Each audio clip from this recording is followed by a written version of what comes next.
What's the truth behind the polygraph? Can your nervousness actually affect you, or is it always going to say you're lying? Let's discuss.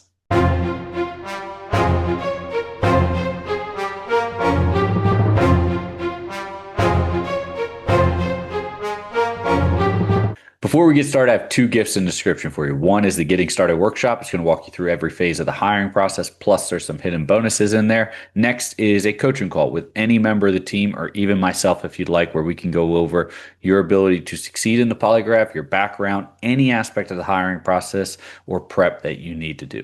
Now, the polygraph. Maybe one of the biggest things most candidates are worried about because of the uncertainty around it. Polygraphs have been proven not to be allowed in a lot of criminal trials because of their inability to always be accurate. They don't meet that standard in which they are 100% reliable. And yet we still use them in the law enforcement hiring process. Now, I actually enjoy when I say enjoy, I don't enjoy doing the polygraph, but I actually think it is a good component to the hiring process, even with its faults. And I understand that there's those faults play a factor. But really, the major fault that the polygraph has is the candidate's association with it. And here's what I mean by that.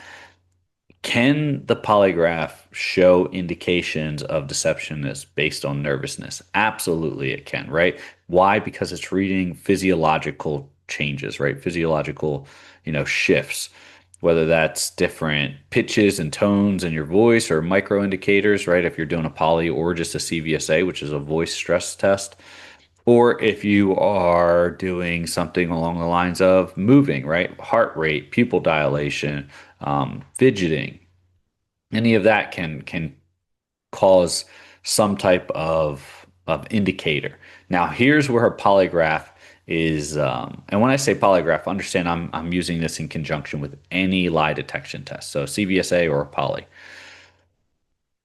They are interpreted by humans. And I will tell you the one thing that have stuck with me ever since the military. The military has 100% ingrained in me that most issues are caused by human error.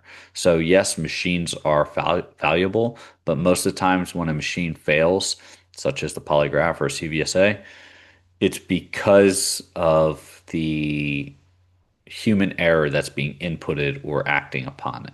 So what I would specifically say when it comes to the polygraph, and specifically when it comes to your nervousness versus lying, it's measuring your physiological changes.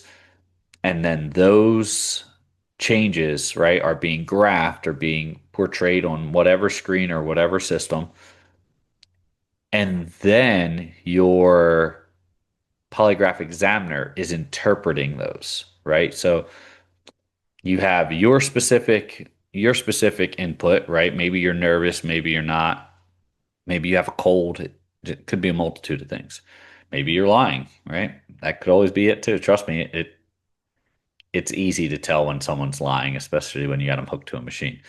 But they're measuring those inputs, and then or the machine's measuring those inputs, and then that evaluator is going in and interpreting them and deciding, hey, this appears to be outside normal parameters. And here's the thing to make you a little bit calmer when you go in. So everyone says, oh, I failed because I was so nervous. No, the polygraph is taking your baseline. When they get your baseline readings and everything along those lines, they're taking your baseline at where you're at. Matter of fact, there's sometimes when people come in, they're so nervous that their baseline is so elevated that they finally settle in. They're like, oh, this isn't too bad. They finally settle in, and then their baseline completely changes. And then you got to shoot baseline all over again in the middle of the polygraph. So it's it is something that individuals, you can't really claim nerves when you go into the polygraph. Yes, we've seen individuals so nervous that we can't get a baseline. You're all over the place. And unfortunately, with the way that the hiring process goes, they'll probably just remove you from the hiring process at that point. If they can't complete the test on you because you're so nervous, then they'll just remove you from the hiring process. But on the other aspect, There's also counter deception behavior, and that's another way to get immediately DQ'd too. So counter deception behavior, I see a lot of people try to control their tones or their volume of their voice, especially even when they're doing a full panel poly, not just a CVSA, and they think just yes, no, yes, no, yes, no, and they're trying to control the same way they say yes and no. Yet that is so impossible to do from just a layperson standpoint for the sheer fact that when I see that, when I'm running like a mock poly or something like that, then I see those indicators, and you can never match pitch and decibel, or just on the voice side, you can never match those things specifically when you're talking outside your normal tone. So if you're trying to control it, it's so obvious, and then I can't get a baseline. And if it goes on too long, I just end it. I would just end the polygraph right there, and I would just write it up, or the polygrapher would just write it up. Could not attain baseline. Individual was told numerous times to try to respond normal. This was their baseline, just saying yes to a normal question when they were not prepared. Because trust me, they are getting you to say yes and no to questions, even when you don't think you're hooked up. And then at that point in time, based on when they believed they were in the process, they winded up, deviating X and Y margins. So going in and trying to lie is it's pointless, right? It's so pointless to try and lie on the polygraph. And here's why. Because you're not going to know what it says. They're never going to show you the results. And if you're one of the lucky few where you think a polygrapher said, "Oh yeah, everything looks good," and next thing you know, you're getting it, you're moving forward, great, excellent. Other people have got those same words. Hey, everything looks good. Yeah, no problem. And then next thing you know, the next week they're getting a DQ letter from the department because that polygrapher has learned over the many years he or she has done it that I'm not going to sit here and argue with a candidate if I tell them, hey, it appears you failed, right? What they will say at the end of a polygraph in your post-screening interview, right, is they may try to lie to you, or they may be telling the truth, where say, hey, I see you had an issue with the drug question, right? Or I see you had an issue with the undetected crimes question. What was going through your head when I asked you? And it's going to be open-ended. And while you're answering that question, or if I shouldn't say expound, if you deviate from everything that you said prior, you're going to fail, right? They're going to fail you for omission. If you stay consistent and they really did see a deviation on that, if you say, hey, um, nothing was going through my head, I was just answering the question, and they say, hey, no, I saw something, you better tell me what you were going through your head, and you say nothing, well, then they'll say, okay, no problem, have a nice day. And then they're going to write up a report that says individual appeared signs of deception on question 12 and 24. And repeated attempts, outside deviation markers, yada, yada, yada. And when you're going through it or when you're completing it, they're not going to give you the results ever, as I was stating previously. They're going to just submit the thing, individual peers deceptions on question 12 and 24, and then the department is just going to send you a disqualification letter. So you're probably over here saying, well, you're telling me to stay consistent, stay honest, but you're telling me they're allowed to lie to me, but I don't know if they're lying to me or not. Yes, absolutely. Which is why the easiest way to pass a polygraph is to be honest and upfront from the beginning, be able to articulate your hurdles, and then just move forward. Let me give you the biggest secret to the hiring process right now, specifically the background and poly stage. If you do your background packet first, you do your PHS first, you submit it, you sit down, you review that packet with the background investigator, and then you are later scheduled for a polygraph, that means there's nothing in your background packet that is immediately going to DQ you from the hiring process. Huge concept, right? Everyone's, wait, what? Then how come later on I'll fail my background even after I pass the poly? One of two things. One, you actually failed the poly and they just gave you a generic answer, right? And you got your answer, a couple weeks or months after you took the poly and didn't complete anything else. Or two, they found something else while completing your investigation. Just because you're done the poly and you've done your background interview doesn't mean the background investigator's done with your background. So For the purpose of the poly, if you've sat down and you went through a traditional hiring cycle, right? Background PHS followed by background interview, then scheduled for a poly or whatever stages, or your poly is scheduled after your background interview, and you actually get scheduled for it. Everything in your background packet is at least acceptable. It doesn't make you the most qualified candidate. Could you get non-selected later on because more qualified candidate? Yes, but it means it's acceptable enough based on your articulation and what they found so far to think that you can continue with the process. And that's what we call success indicators, right?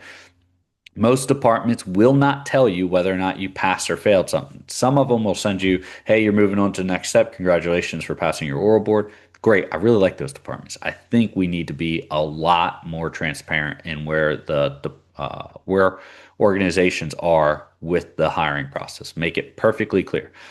That being said, I would not specifically go into I would not specifically go into the polygraph thinking, "Oh man, I'm still worried about what was in my background packet." No, because they have that and everything on there checked out enough for you to make it to this stage. So knowing that, going in nervous, I'm trying to reduce your nerves here. Going in nervous, almost pointless. Now, that being said, are you going to not be nervous for a poly? No, you're still going to be nervous. Don't worry about it. Work on some 4x4 breathing. Do not use that type of breathing inside the polygraph. One, because they're going to tell you to stop, or two, they're going to DQ you for attempting to circumvent the polygraph, which is counter deception behavior. The big thing with this is try to calm yourself down as much as possible. Go in there and wherever you're at, it doesn't matter. Just know that that's your baseline. So that in itself should calm you down. Your nerves are not necessarily going to say that you're lying. They're just not. The polygraph is not designed to be that way. Can it have some impact? Yes, but it's most likely going to have an impact on them being able to get your baseline. That could mess up everything for you because if your baseline is messed up because the nerves are all over the place, that could mess up the rest of your polygraph. So, yes, it could have an impact in that aspect. But once again, traditionally, that's circumvented by getting your baseline where you're at. A lot of times we don't see people's nervousness spike unless there's a reaction to a specific question. Most of the time, someone comes in highly nervous and we set their baseline, we see them mellow out and everything drop. Maybe their heart rate comes down and whatnot.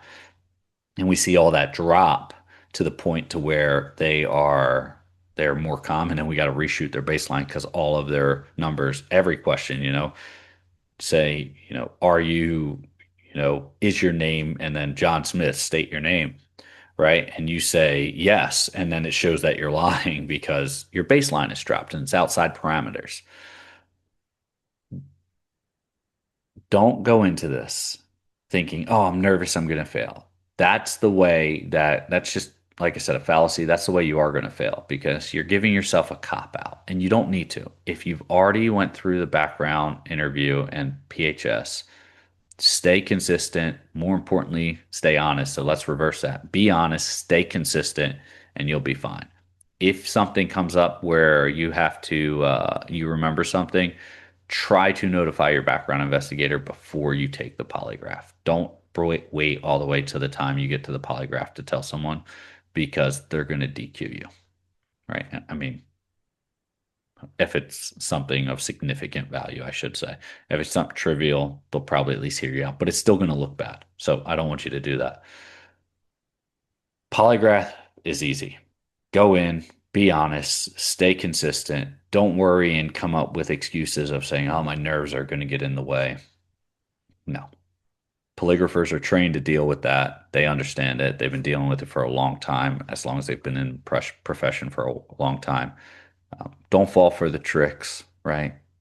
They're allowed to lie to you and say that you reacted to a question even though maybe you didn't, or even at the end you're not going to know. So be honest in the beginning, and then no matter what they say, you were honest, so you can always have the same answer.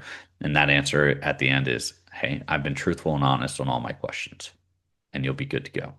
I hope this helps. Remember, we have those two gifts in the description for you. One is the Getting Started workshop. It's going to walk you through every phase of the hiring process. Plus, there's some hidden bonuses in there I think you will like. Next is a coaching call with any member of the team or even myself. We can sit down, go through your hiring process. Maybe you've had struggles with the polygraph before. We've had plenty of candidates like that, and then they were able to pass. So I'll see you over there. Stay safe. I'll see you next time.